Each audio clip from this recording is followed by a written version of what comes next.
அனைவருக்கும் வணக்கம். நம்ம காண்கிற கற்பனையான விஷயங்கள் எல்லாமே உண்மையாச்சுன்னா எப்படி இருக்கும்? அப்படி ஒரு விஷயம் தான் இப்ப நடந்திருக்கு. இதை தெரிஞ்சுக்க இந்த வீடியோவை ஃபுல்லா பாருங்க. நடிகர் பிரபாஸ், கமல் போன்ற முக்கிய நட்சத்திரங்கள் நடிச்ச படம் தான் கல்கி 2898 AD. இந்த படம் இந்த மாசம் வெளியாக போகுது. இந்த படத்தை டைரக்ட் பண்ணவர் நாக அஸ்வின். இவர் ஆல்ரெடி கீர்த்தி சுரேஷை வச்சு நடிகையர் திலகம் என்ற படத்தை இயக்கி அந்த படம் தேசிய விருது வாங்கி இருக்கு. இவருடைய அடுத்த படம் தான் இந்த கல்கி 2898 AD.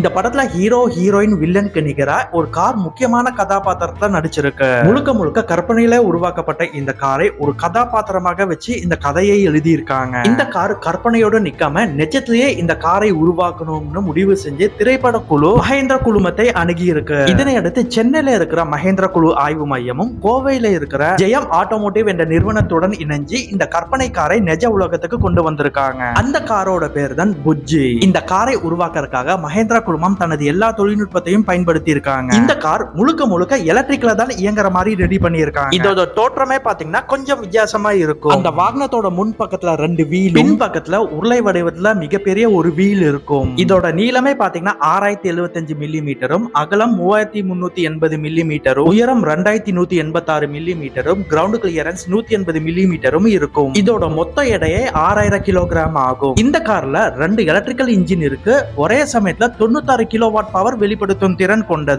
இதோட டார்க் பாத்தீங்கன்னா 9800 Nm ஆகும். கல்கி பட ப்ரமோஷனுக்காக இந்த கார் இந்தியா சாலை ஃபுல்லா வலம் வருது. இந்த திரைப்படத்துல இந்த காருக்காக கீர்த்தி சுரேஷ் வாய்ஸ் கொடுத்திருப்பாங்க. இத பத்தி நீங்க என்ன நினைக்கிறீங்கன்னு கீழே கமெண்ட் பண்ணுங்க. பிடிச்சிருந்தா லைக், ஷேர், சப்ஸ்கிரைப் பண்ணுங்க. மீண்டும் அடுத்த வீடியோவில் சந்திப்போம்.